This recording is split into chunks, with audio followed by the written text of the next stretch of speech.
খালের পাশে একের পর এক গেঞ্জি কারখানা, আর সেই গেঞ্জি কারখানার যে জল তা গিয়ে মিশছে খালে। ফলত খালের দূষণ বাড়ছে। স্থানীয়রা অভিযোগ করছেন এতে চাষের ক্ষতি তো হচ্ছেই, তার পাশাপাশি মাছেও মরক লাগছে। ঘোলায় দুর্ভোগের এক শেষ।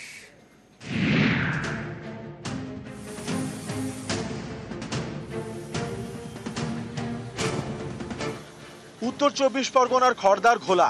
এখানকার বিলকান্দা ১ নম্বর পঞ্চায়েত এলাকা দিয়ে বয়ে গিয়েছে নোয়াই খাল। এই খাল পাড়ে একের পর এক গেঞ্জি কারখানা। এইসব কারখানা থেকে বেরোয় রাসায়নিক মেশানো জল, যা মেশে নোয়াই খালে।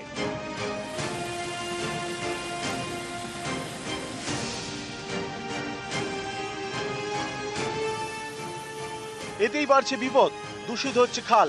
দূষণের জেরে খালের জলের রং এখন কালো। স্থানীয়দের অভিযোগ, এই খালের জল এতটাই বিষাক্ত যে মরে যাচ্ছে মাছ। এ নিয়ে স্থানীয় পঞ্চায়েত এবং বিডিও অফিসে জানিয়েও কাজ হয়নি। সবারই অসুবিধা, আগে সবাই স্নান করতো, মাছ টাছ ধরতো, সবই। এখন এই যে লোকেরও অসুবিধা হচ্ছে তো। এগুলো কেন কি করবো, এই যে কারখানার জল ফেলছে, বিষাক্ত জল। হ্যাঁ, বিষাক্ত জল। খাল পাড়ে বিঘার পর বিঘা চাষের জমি, চাষের জন্য খালের জল বড় ভরসা। কৃষকদের অভিযোগ, নোয়াইয়ের দূষিত জলে চাষের ক্ষতি হচ্ছে, ফলন কমে যাচ্ছে। সেখানে ১০০ থেকে ১৫০ বিঘা জমি আছে আমাদের ভাটপাড়া নোয়াপাড়াতে। গেঞ্জি কারখানার দূষিত জল খালে পড়ছে, সেই থেকে চাষের জমিগুলো সব নষ্ট হয়ে যাচ্ছে। বারে বারে আমরা এডিও অফিসকে জানিয়েছি, বিডিওকে জানিয়েছি, কোনো কাজ হয়নি। পঞ্চায়েতকেও জানিয়েছি, বহুবার চিঠি দিয়েছি যে একটা কমন ইটিপি প্ল্যান করার জন্য। এমকেও চিঠি দেওয়া হয়েছে, আমাদের মন্ত্রী মহোদয় যে আছেন এখন বর্তমানে আমাদের বিধায়ক, ওনাকেও চিঠি দেওয়া হয়েছে। একটা কমন ইটিপি প্ল্যান্ট, আমরা একটা জায়গাও দেখেছিলাম যে জায়গাটা আমরা দেবো, কিন্তু ইটিপি প্ল্যান্টের খরচাটা জয়েন্ট কোলাবোরেশনে হবে, এরকম একটা প্রপোজাল দিয়েছিলাম, কিন্তু সেটা তো কোনো রকম কিছু হয়নি। বহু ফ্যাক্টরি আছে যেগুলো গজিয়ে উঠছে, কিভাবে গজিয়ে উঠেছে এবং কি উঠছে সেটা আমাদের কোনো ক্ষমতাই নেই জানার। গেঞ্জি কল আছে, তাদেরকে বলবো তারা নিজেরা অ্যাফ্লুয়েন্ট পাম্প বসাক, যেমন আমাদের এখানে তোমার লেদার কমপ্লেক্সে হয়েছে। ওই জুতোর থেকে ধুয়ে যে জলটা বের হয়ে সেটা ওই অ্যাফ্লুয়েন্ট পাম্পের মাধ্যমে জলটা পরিষ্কার হয়ে খালে চলে যায়। এদেরও তাই করতে হবে, তাহলে অনেক ক্ষতি হয়ে যাচ্ছে মানুষের। খড়দা থেকে সুবীর দে, নিউজ 18 বাংলা। মানুষের পাশে থেকে মানুষের স্বার্থে খবর করি আমরা দেখিয়েছিলাম ঝাড়গ্রামের স্কুলের ছবি, যেখানে জলের অভাবে মিড ডে মিলের রান্না বন্ধ ছিল। পড়ুয়াদের দেওয়া হচ্ছিল মুড়ি চানাচুর। কিন্তু আমাদের এই খবর দেখানোর পরে তড়িঘড়ি পদক্ষেপ করলো ঝাড়গ্রাম পুরসভা, বসছে পাম্প এবং জলের ট্যাঙ্ক।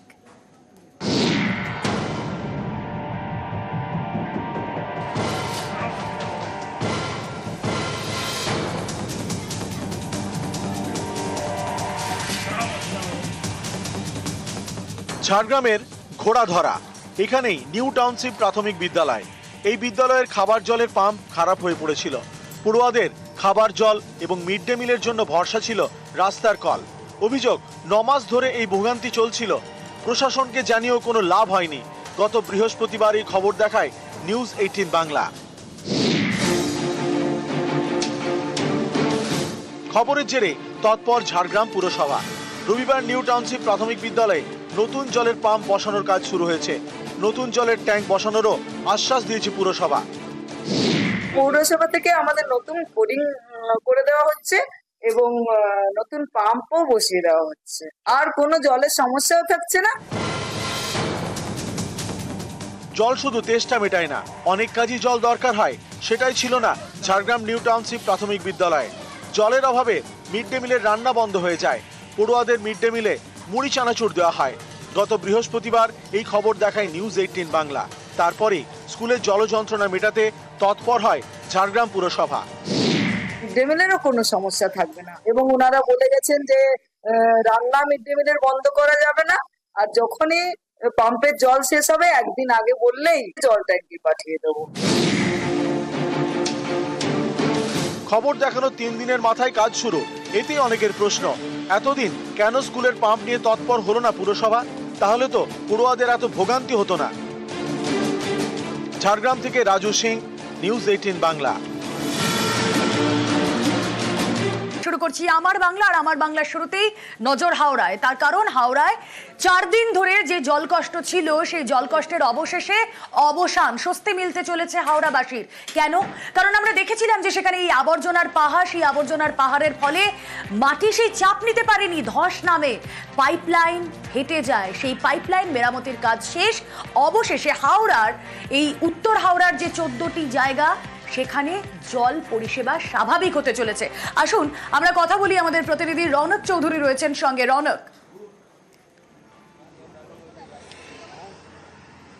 দেখো একেবারেই 4 দিন ধরে যে জলকষ্টের মধ্যে ছিল হাওড়ার 14টি ওয়ার্ড, আজ 7টার পর থেকে বিভিন্ন জায়গায় কিন্তু তারা পরিশ্রুত পানীয় জল পেতে চলেছে। এবং কিছুক্ষণ আগে এই যে পদ্মপুকুর থেকে যে পাম্পিং স্টেশন, যে বুস্টার পাম্পিং, এখানে জল ফেলা হচ্ছিল এবং সেই জলগুলিকে কিন্তু পরিশ্রুত করে বিভিন্ন জায়গায় দেওয়ার কথা বলেছিলেন বিধায়ক। এবং যেখানেই বিপত্তি ঘটে, অর্থাৎ পাইপ ফেটে যেখানে প্রথম বিপত্তি ঘটে, সেই জায়গাতেই কিন্তু ইতিমধ্যে পরিশ্রুত পানীয় জল পৌঁছে গেছে এবং 14টি ওয়ার্ডের বিভিন্ন জায়গায় ইতিমধ্যে পরিশ্রুত পানীয় জল পৌঁছে গেছে বলেই জানা যাচ্ছে। অর্থাৎ গত 4 দিন ধরে যে জলকষ্টের মধ্যে ছিল এই হাওড়ার 14টি ওয়ার্ডের বাসিন্দারা, অবশেষে তার অবসান হলো। পদ্মপুকুর ওয়াটার রিজার্ভার থেকে সেই জল নিয়ে এসে পাইপলাইনের কাজ করা হয় এবং পাইপলাইনের কাজ সম্পন্ন হওয়ার পর সেই জল কিন্তু এই হাওড়ার 14টি ওয়ার্ডের বিস্তীর্ণ এলাকায় পৌঁছে দেওয়া হয়েছে এবং ইতিমধ্যে বেশ কিছু জায়গায় কিন্তু এই পরিশ্রুত পানীয় জল পৌঁছেও গেছে। বিশেষ করে যেখানে এই পাইপলাইনে ফাটল দেখা গেছিল, যেখানে এই দুর্ঘটনা ঘটে, সেখানেই কিন্তু ইতিমধ্যে পরিশ্রুত পানীয় জল পৌঁছে গেছে এবং পানীয় জল পেয়ে কিন্তু যথেষ্ট খুশি সেখানকার এলাকাবাসী। স্বাভাবিক, এই গরমে যদি পানীয় জলের সমস্যা হয় তাহলে ক্ষোভ কোন জায়গায় পৌঁছতে পারে সেই ছবিও আমাদের দর্শকদের সামনে তুলে ধরেছি। জল এসেছে কিন্তু আবার যদি সমস্যা হয় তখন 4 দিন পর। আনন্দ আছে, এখন ভয়ও আছে। জল তো এসে গেছে কিন্তু জলের প্রবলেম আবার হতে পারে। জলটা তো আজকেই এসছে, এখন একটু পরিষ্কার জল আছে, জল তো প্রত্যেক মানুষের খুশি, প্রত্যেকে পেলে পরে আরো খুশি, আনন্দ আছে। জল এসছে, আমরা খুব আনন্দ, খুব ভালো, হ্যাঁ খুব ভালো হয়েছে, জল পেয়ে খুব আনন্দ। দেখুন, একটা ডাম্পিং গ্রাউন্ড ঘিরে কতগুলো সমস্যা, জলের সমস্যা, তার সমাধান অবশ্যই আপনাদের সামনে তুলে ধরলাম শুরুতেই আমার বাংলার। এবার যে ছবি দেখাচ্ছি, যে স্ক্রিনে ছবি দেখছেন, এখানে বাড়ি ভেঙে গিয়েছে। কেন জানেন? ভেঙে গিয়েছে কারণ চাপ সামলাতে না পেরে ডাম্পিং গ্রাউন্ডে আবারও আবর্জনা ফেলা হচ্ছে, ময়লা ফেলা হচ্ছে এবং তাতে মাটি তার ভারসাম্য রাখতে পারছে না। সে তার জন্য এই 100 মিটার দূরে যে ছবি আপনারা এই মুহূর্তে দেখছেন নিউজ 18 বাংলায়, 100 মিটার দূরে সেই বাড়ি তা হুড়মুড়িয়ে ভেঙে পড়েছে। শুধু এই একটি বাড়ি নয়, পরপর এর পাশে যে কটা বাড়ি রয়েছে সেই প্রত্যেকটা বাড়িতেই ফাটল ধরেছে। স্থানীয় মানুষরা তারা হাহাকার করছেন, তাদেরকে সরিয়ে নিরাপদ জায়গায় নিয়ে যাওয়া হয়েছে ঠিকই, কিন্তু তারা বলছেন আমাদের মাথা গোজার ঠাঁইটা সত্যি কি আমরা ফিরে পাবো? এখন পুরো ভেঙে গেছে। আমরা রোডের মধ্যে বসেছিলাম, চোখের সামনে হয়েছে, আমরা কিছু করতে পারলাম না। সবকিছু এর ভেতরে আছে, কাপড়, বাসন ফাউসন সবকিছু এর মধ্যে আছে, আমরা কিছু বার করতে পারলাম না। আমাদেরকে ঘর দিয়ে দাও, আমাদেরকে কিছু চাই না তোমার। পরশু দিন এখানে সব রোকেছে, দাঁড় করিয়েছে, বললো এবার ফেলতে দেবো না। হ্যাঁ, কাল থেকে ফেলা হচ্ছে। কিছু চাই না, আমাদের বাড়ি দিয়ে দাও, আমাদের কিছু চাই না, আমাদের শুধু বাড়ি দাও।